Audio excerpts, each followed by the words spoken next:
الحمد لله نحمده ونستعينه ونستغفره ونؤمن به ونتوكل عليه ونعوذ بالله من شرور أنفسنا ومن سيئات أعمالنا من يهده الله فلا مضل له ومن يضلله فلا هادي له ونشهد أن لا إله إلا الله وحده لا شريك له ونشهد أن سيدنا وسندنا وحبيبنا ومولانا محمدا عبده ورسوله صلى الله تعالى عليه وعلى آله وأصحابه وبارك وسلم تسليما كثيرا كثيرا أما بعد فأعوذ بالله من الشيطان الرجيم بسم الله الرحمن الرحيم صدق اللہ العظیم۔ میرے معزز سامعین کرام، اس آیت میں اللہ تبارک و تعالی نے فرمایا کہ ہم نے مردوں کو عورتوں پر حاکم بنایا ہے۔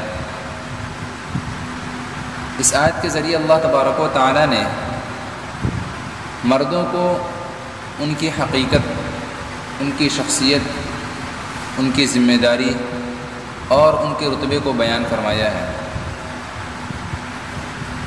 کہ تمہارا مقام ایک حاکم کا ہے، لہٰذا تم پر لازم ہے کہ تم حلال رزق حاصل کرو اور اس کے ذریعے اپنی بیوی اور بچوں کی پرورش کرو۔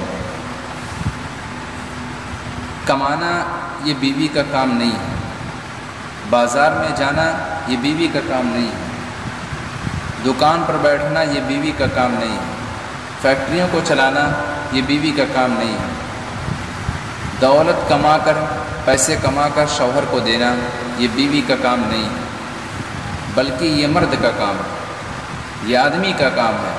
تم کام کو سنبھالو، عورت تمہارے گھر کو سنبھالے گی۔ تم زمانے سے لڑتے رہو، عورت تمہارے گھر کو جنت کا نمونہ بنا دے گی۔ لیکن میرے دوستوں، آج جو حالات ہمارے سامنے ہیں اور جو معاشرے کی تھکی صورت ہمارے سامنے آ رہی ہے، اسے دیکھ دیکھ کر، پڑھ پڑھ کر ہمارے دلوں میں غم و الم کا ایک طوفان اٹھ رہا ہے کہ اے میرے مولا، ہم انسانیت کے چمن میں ہیں یا درندوں کے کسی جنگل میں زندگی بسر کر رہے ہیں؟ ہمارا ایک ایک لمحہ، ایک ایک گھنٹہ انسانیت کے ساتھ گزارنا مشکل ہو گیا ہے۔ سمجھ میں نہیں آتا کہ یہ انسانوں کی شکل میں درندے کہاں سے آ گئے جنہوں نے شیطانوں کو بھی شرمندہ کر دیا۔ آج ہم اخباروں کے اندر پڑھتے ہیں کہ فلاں مقام پر ایک لڑکی کو زندہ جلا دیا گیا، آج ایک نوجوان نے اپنی نئی نویلی دلہن کو زندہ جلا دیا، اور ان جلتی ہوئی تصویروں کو دیکھتے ہیں اور ان رپورٹوں کو پڑھتے ہیں تو دل یہ پوچھتا ہے کہ بتاؤ کیا پاپ تھا اس کا، کیا ظلم تھا اس کا، کیا پاپ تھے اس کے، کس وجہ سے ایک معصوم لڑکی کو زندہ جلا دیا گیا۔ اور جب کسی لڑکی پر پٹرول چھڑک کر آگ لگایا جاتا ہے تو تمہارے دل میں یہ سوال پیدا نہیں ہوتا کہ بتاؤ وہ کون سی سزا تھی، وہ کون سا جرم تھا جس کی سزا تمہاری عدالت نے موت لکھی تھی۔ اللہ تبارک و تعالیٰ قرآن مجید کے اندر ارشاد فرماتا ہے الرجال قوامون علی النساء، کہ ہم نے مردوں کو عورتوں پر حاکم بنایا ہے۔ حاکم کا مطلب یہ نہیں ہوتا ہے کہ آپ عورتوں پر ظلم زیادتی کرو، حاکم کا مطلب یہ نہیں ہے کہ آپ عورتوں پر ظلم و ستم کے پہاڑ توڑو، حاکم کا مطلب یہ ہے کہ آپ ان کی حفاظت کرو، حاکم کا مطلب یہ ہے کہ آپ ان کی ذمہ داری کو سنبھالو، آپ ان کی نگرانی کرو۔ حاکم کا مطلب یہ ہے، حاکم کا مطلب یہ نہیں ہے کہ آپ ان سے دولت مانگو، آپ ان سے جہیز کا مطالبہ کرو۔ میرے عزیز دوستوں، لیکن آج اس معنی کو بدل دیا گیا ہے، آج اس جغرافیے کو بدل دیا گیا ہے۔ آج آپ کو بہت سے ایسے فقیر مل جائیں گے جو جہیز کے نام پر بھیک مانگتے ہیں۔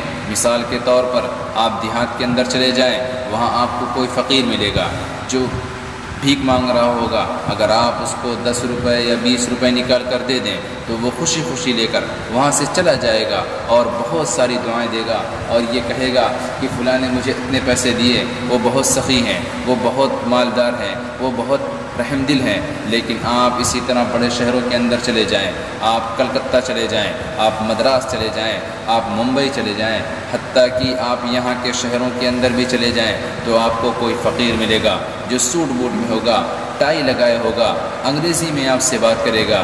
اگر آپ اس کو 100 روپے دیں، اگر آپ اس کو 50 روپے دیں تو وہ پہلے پیسے پر نظر پڑتے ہی آپ کے چہرے کی طرف دیکھے گا اور یہ کہے گا کہ اپنے زمانے میں تو فقیر تو نہیں تھا جو اس مہنگائی کے زمانے میں مجھے 100 روپے دے رہا ہے۔ یاد رکھیے، وہ دیہاتی فقیر تھا جو 50 روپے میں، جو 10 روپے میں مان جاتا ہے، لیکن یہ VIP فقیر ہے، یہ ماڈرن فقیر ہے، یہ انٹرنیشنل بھکاری ہے، یہ 50 روپے اور 100 روپے میں نہیں مانے گا۔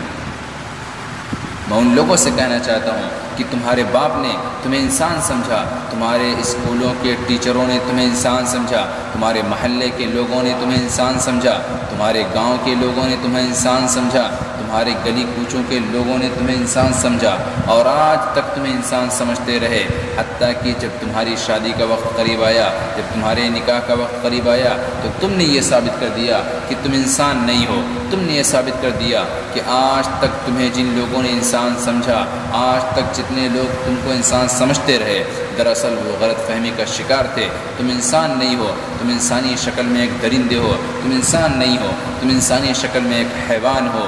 اگر وہ بوڑھا جانتا، اگر وہ شخص جانتا کہ تم ایک حیوان ہو تو کبھی اپنی بیٹی کا ہاتھ تمہارے ہاتھ میں نہ دیتا۔ اگر وہ جانتا کہ تم اس کی بیٹی کے ساتھ ظلم و ستم کے پہاڑ توڑو گے، اس کی بیٹی پر ظلم و زیادتی کرو گے تو کبھی تمہیں اپنا داماد نہ بناتا، کبھی اپنی بیٹی کا ہاتھ تمہارے ہاتھ میں نہ دیتا۔ اس نے تمہیں انسان سمجھا، انسان کی اولاد سمجھا۔ وہ جانتا ہے کہ تمہارے سینے میں انسان کا دھڑکتا ہوا دل ہے، شاید کہ تم انسانیت کا احترام کر سکو، شاید کہ تم اس کے دھڑکتے ہوئے دلوں کی دھڑکنوں کو محسوس کرو، اس لیے اس نے تمہیں اپنا داماد بنایا تھا۔ لیکن تم نے اس کی بیٹی کے اوپر ظلم زیادتی کی، اس کی بیٹی کو مارا، تم نے اس کی بیٹی کے اوپر ظلم ستم کے پہاڑ توڑے اور اسے پٹرول چھڑک کر آگ لگا دی۔ اپنوں کے ستم ہم سے بتائے نہیں جاتے، یہ حادثے وہ ہیں جو سنائے نہیں جاتے۔ میرے عزیز دوستوں، اور اگر اس رسم و رواج کو، اس جہیز جیسی لعنت کو ہمارے مرد حضرات توڑنا بھی چاہتے ہیں تو اللہ رحم کرے ہمارے گھر کی عورتوں پر، اللہ رحم کرے ہمارے خاندان کی عورتوں پر۔ ساری دنیا کی بات ایک طرف، عورت کی ہٹ دھرمی ایک طرف۔ ہمالیہ پہاڑ میں زلزلہ آ سکتا ہے، آسمان گر سکتا ہے، زمین پھٹ سکتی ہے، لیکن یہ عورت اپنی جگہ سے ٹل نہیں سکتی۔ وہ کہتی ہے کہ جو میں کہوں گی وہی ہوگا، جو اللہ کا رسول کہے گا وہ نہیں ہوگا۔ ممکن ہے کہ ٹل جائے زمین اپنی جگہ سے، عورت کی فطرت ٹلی ہے نہ ٹلے گی، لیکن ہر شخص کو اپنے واقعے کے بارے میں یاد رکھنا چاہیے، ہر شخص کو اپنا واقعہ یاد رکھنا چاہیے کہ آج ہمارے رسم و رواج کی وجہ سے، آج ہمارے رسم و رواج، جہیز کے جوڑے اور شاہانہ طریقے، دعوت کے طریقے، یہ جب تک نہیں ہوگا، شادی نہیں ہوگی، مالداروں کے چوچلے جن کے گھروں میں حرام سے کمائی ہوئی دولت بسی ہوئی ہے، جب وہ اپنی بہن کا رشتہ کرتے ہیں، جب اپنی بہن کا نکاح کرتے ہیں اور اپنی بیٹی کا نکاح کرتے ہیں تو حرام سے کمائی ہوئی دولت کے ذریعے انسانیت کا مذاق اڑاتے ہیں اور غریب لوگوں سے کہتے ہیں، مڈل کلاس لوگوں سے کہتے ہیں کہ نکاح کرنا اتنا آسان کام نہیں ہے، نکاح کرنا اتنا آسان کام نہیں ہے۔ میں کہتا ہوں کیوں نہیں ہے، بہت آسان ہے، لیکن تم نے، تمہارے ریتی رواج نے اسے مشکل بنا دیا۔ آج مسلمانوں کی لڑکیاں غیر مسلموں کے ساتھ بھاگ رہی ہیں، آج مسلمانوں کی لڑکیاں ہندوؤں کے ساتھ بھاگ رہی ہیں، آج مسلمانوں کی لڑکیاں غیروں کے ہاتھ کا کھلونا بنی ہوئی ہیں۔ یہاں ایک سوال یہ پیدا ہوتا ہے کہ آج مسلمانوں کی لڑکیاں کیوں غیر مسلموں کے ساتھ بھاگ رہی ہیں، آج مسلمانوں کی لڑکیاں ہندوؤں کے ساتھ کیوں بھاگ رہی ہیں؟ اس کی سب سے بڑی وجہ اس کے والدین کا دین و ایمان سے دور ہونا۔ ظاہر سی بات ہے، جو لڑکی بے دینی کے ماحول میں پلی ہو وہ اس بات کے زیادہ قریب ہے، جو لڑکی بے دینی کے ماحول میں پلی ہو وہ تو پہلے سے قرآن و حدیث اور شریعت کے احکام سے ناواقف ہے، تو وہ پہلے ہی اس حد کے زیادہ قریب ہے جہاں سے ارتداد کا راستہ آسانی کے ساتھ مل جاتا ہے۔ اور دوسری بات یہ کہ ہمارے اور آپ کے علاقے میں مخلوط تعلیم کا رواج ہے، جہاں پر لڑکے لڑکیاں ایک ساتھ ایک اسکول میں، ایک کالج میں، ایک یونیورسٹی میں، ایک ہال میں، ایک بینچ پر بیٹھ کر ایک ساتھ تعلیم حاصل کرتے ہیں۔ جہاں پر مسلم لڑکیاں ہوتی ہیں، جہاں پر غیر مسلم لڑکے ہوتے ہیں، ایک ساتھ تعلیم حاصل کرتے ہیں۔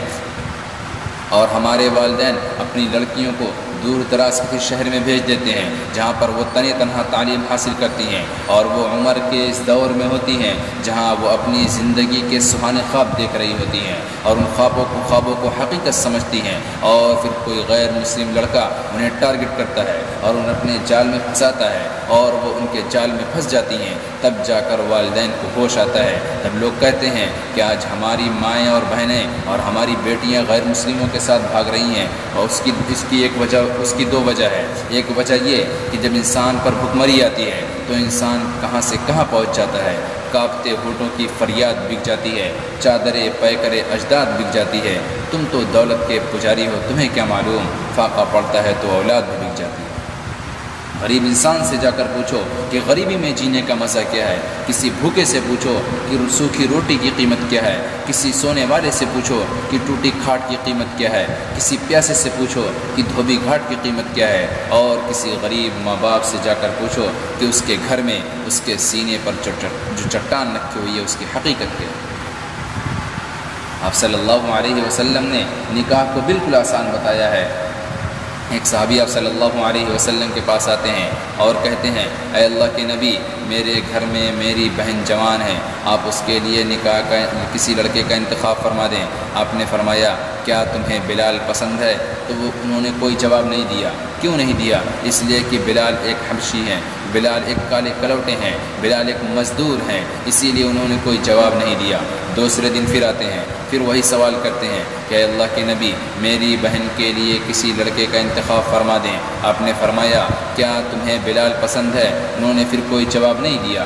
تیسرے دن پھر آئے، آپ صلی اللہ علیہ وسلم سے پھر وہی سوال کیا۔ آپ نے فرمایا، کیا تمہیں جنتی پسند ہے؟ انہوں نے کہا کہ جی مجھے جنتی پسند ہے۔ آپ صلی اللہ علیہ وسلم نے فرمایا، تو میں خدا کا رسول یہ کہہ رہا ہوں کہ بلال جنتی ہے، اس سے بڑھ کر تمہارے لیے کیا ہو سکتا ہے کہ تمہارے بہنوئی کے جنتی ہونے کی بشارت اللہ کے آخری نبی اس دنیا میں دے رہے ہیں۔ آج جب ہم لڑکے کا انتخاب کرتے ہیں تو ہم نے کبھی سوچا کہ لڑکا دیندار ہے یا نہیں، ہم نے کبھی سوچا کہ لڑکا اللہ والا ہے یا نہیں، ہم نے کبھی سوچا کہ لڑکا متقی ہے یا نہیں، ہم نے کبھی سوچا کہ لڑکا پرہیزگار ہے یا نہیں، ہم نے کبھی سوچا کہ لڑکا اللہ سے ڈرتا ہے یا نہیں، ہم نے کبھی سوچا کہ لڑکا 5 وقتہ نمازی ہے یا نہیں۔ ہم یہ نہیں دیکھتے ہیں، ہم یہ دیکھتے ہیں کہ لڑکے کے پاس بینک بیلنس کتنا ہے، لڑکے کے پاس گاڑیاں کتنی ہیں، لڑکے کے پاس بنگلے کتنے ہیں، لڑکے کے پاس جائیداد کتنی ہے، لڑکا کتنے بینک بیلنس کا مالک ہے۔ ہم یہ دیکھتے ہیں۔ آج ہم دولت کے پرستار بن گئے ہیں، آج ہم دولت کے پجاری بن چکے ہیں۔ یاد رکھیے، محلوں کی بے چینی سے جھوپڑی کا سکون بہتر ہوا کرتا ہے۔ فرمایا ٹیپو سلطان شہید رحمۃ اللہ علیہ نے کہ شیر کی ایک دن کی زندگی گیدڑ کی 100 سالہ زندگی سے بہتر ہوا کرتی ہے۔ آپ کی بیٹی محلوں کے اندر سسک کر رو کر دم توڑے، اس سے بہتر ہے کہ کسی جھوپڑی میں آرام کی نیند سو۔ اور دوسری وجہ یہ کہ لڑکیوں پر خود ان کے گھر والوں کی طرف سے بڑی ظلم زیادتی ہوتی ہے۔ یہ صورتحال آج بھی ہے اور پہلے بھی رہی۔ خود ہمارے ملک برادران وطن کا یہ تصور تھا کہ لڑکی اپنی اصل کے اعتبار سے اپنے باپ کی ملکیت ہے، اور باپ کو یہ اختیار ہے کہ وہ جہاں چاہے جس سے چاہے اپنی بیٹی کا رشتہ کر دے، اور وہ شادی کے بعد اپنے شوہر کی ملکیت ہے۔ اسی لیے ان کے ہاں شادی کو کنیا دان کہا گیا ہے، اور وہ شوہر اور باپ کی ملکیت سے اپنی مرضی سے آزاد نہیں ہو سکتی ہے، اسی لیے ان کے ہاں طلاق کا کوئی تصور نہیں۔ لیکن اسلام نے عورت کو عزت کا مقام دیا ہے، انہیں قریب مردوں کے برابر حقوق دیے۔ والدین پر نہ صرف ان کی نگہداشت کی ذمہ داری رکھی، بلکہ مختلف مواقع پر فطری حالات کی رعایت کرتے ہوئے لڑکیوں کا خاص خیال رکھا۔ لیکن آج افسوس ہے کہ آج مسلم قوم میں بھی لڑکیوں پر ظلم زیادتی ہوتی ہے۔ اس کی 2 وجہ ہے۔ ایک وجہ یہ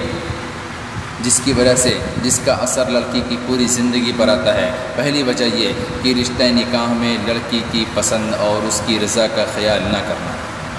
شرعاً جس طرح لڑکے کی پسند اور اس کی خوشنودی کے بغیر، اس کی رضامندی کے بغیر اس کا نکاح نہیں ہو سکتا، اسی طرح لڑکی کی رضامندی کے بغیر بھی اس کا نکاح نہیں ہو سکتا۔ بلکہ لڑکوں سے بڑھ کر لڑکیوں کی رضامندی اور اس کی پسند کا خیال کرنا چاہیے، کیونکہ اگر رشتے میں موافقت نہیں ہوگی، رشتے میں برابری نہیں ہوگی تو لڑکا طلاق دے کر اپنی گردن چھڑا سکتا ہے، لڑکا طلاق دے کر چھٹکارا لے سکتا ہے، کیونکہ وہ حفاظتی طور پر بھی طاقتور ہے اور کسب معاش کے میدان میں وہ جد و جہد کا اہل ہوتا ہے۔ لیکن لڑکی کے لیے اپنے شوہر سے علیحدگی حاصل کرنا اتنا آسان کام نہیں ہے، کیونکہ وہ جسمانی طور پر بھی کمزور ہوتی ہے اور کسب معاش کے میدان میں وہ مردوں سے پیچھے ہوتی ہے۔ اس لیے لڑکی اس بات کی زیادہ حقدار ہے کہ اس کے نکاح میں اس کی پسند کا خاص خیال رکھا جائے۔ ایک مرتبہ ایک لڑکی کا نکاح اس کے والدین نے اس کی پسند کے خلاف کر دیا۔ انہوں نے آپ صلی اللہ علیہ وسلم سے شکایت کی تو آپ نے اس کے رشتے کو توڑ دیا۔ اس سے یہ بات معلوم ہوئی کہ والدین کو یہ حق نہیں ہے کہ وہ اپنی پسند اپنی اولاد پر تھوپ دیں، اپنی پسند اپنی بیٹی پر تھوپ دیں، یہ والدین کو حق نہیں ہے۔ اور دوسری بات یہ معلوم ہوئی کہ اگر والدین نے زبردستی کہیں لڑکی کا رشتہ طے کر دیا ہے اور وہ لڑکی کو وہ رشتہ پسند نہیں ہے تو اس پر لڑکی کو اعتراض کرنے کا حق حاصل ہے۔ نہ یہ بے حیائی ہے، نہ بغاوت ہے، نہ والدین کی نافرمانی ہے، بلکہ متعدد روایات سے معلوم ہوتا ہے کہ جب اللہ کے حبیب صلی اللہ علیہ وسلم نے حضرت علی کے ساتھ فاطمہ الزہرا رضی اللہ تعالی عنہا کا نکاح طے کیا تو آپ نے اس پہلے حضرت فاطمہ الزہرا رضی اللہ تعالی عنہا سے ان کی مرضی معلوم کی، پھر قدم اٹھایا۔ لیکن افسوس ہے کہ آج ہمارے یہاں لڑکیوں کی رضامندی اور ان کی پسند معلوم کیے بغیر ان کا رشتہ طے کر دیا جاتا ہے۔ یہ مسلمانوں کی طرف سے رشتہ طے کر دیا جاتا ہے کہ یہ والدین کی طرف سے بڑی ظلم و زیادتی ہے۔ اور دوسری بات ایک یہ ہے کہ اگر کوئی لڑکی یہ کہہ دے، کوئی لڑکی اپنی پسند کا اظہار کر دے اور یہ کہہ دے کہ مجھے فلاں جگہ شادی کرنی ہے، تو یہ بات آپ لکھ کر لے لیجئے کہ ہندوستان کے کسی کونے میں اس کی شادی ہو سکتی ہے، لیکن جس جگہ وہ کہہ رہی ہے وہاں پر اس کا نکاح نہیں ہو سکتا۔ یہ ہندوستان کا ایک مزاج بن گیا۔ اگر لڑکی کہہ دے کہ مجھے فلاں سے شادی کرنی ہے تو وہیں پر نہیں ہوگی، اس کے علاوہ پورے ہندوستان کے کسی کونے میں ہو جائے گی۔ یاد رکھیے یہ والدین کی طرف سے بڑی ظلم و زیادتی ہے، اس پر قیامت کے دن ان سے پکڑ کی جائے گی۔ اگر کوئی لڑکی کسی لڑکے کو منتخب کر کے یہ کہہ دے کہ مجھے اس سے شادی کرنی ہے تو پھر اس کے گھر میں قیامت آ جاتی ہے۔ ہر شخص لعنت و ملامت کرتا ہے، ہر طرف سے اس پر طعن و تشنیع کے تیر برسنے لگتے ہیں۔ یاد رکھیے یہ والدین کو یہ حق نہیں ہے کہ وہ اپنی پسند اپنی اولاد پر تھوپ دیں۔ اگر لڑکی کہیں رشتہ کرنا چاہتی ہے تو شریعت نے اسے اجازت دی ہے۔ اب یہ باپ کی ذمہ داری ہے کہ وہ پہلے اس لڑکے کو دیکھے۔ اگر وہ کوئی چرسی ٹائپ کا انسان نہیں ہے، اگر وہ کوئی جواڑی ٹائپ کا انسان نہیں ہے، وہ صحیح ہے، تو اس باپ کا یہ حق بنتا ہے کہ وہ اپنی بیٹی کی اس خواہش کو پورا کرے۔ جن گھروں میں لڑکیوں کے گلے گھوٹے ہوئے ہیں انہیں یہ رائٹ ہی نہیں دیا گیا کہ وہ اپنی پسند کا اظہار کر سکیں۔ پھر اس کے بعد جب وہ گھر سے بھاگتی ہیں، جب وہ اس کے بعد گھر سے قدم نکالتی ہیں تو آپ انہیں دھمکی دیتے ہو، آپ انہیں قتل کرنے کی دھمکی دیتے ہو۔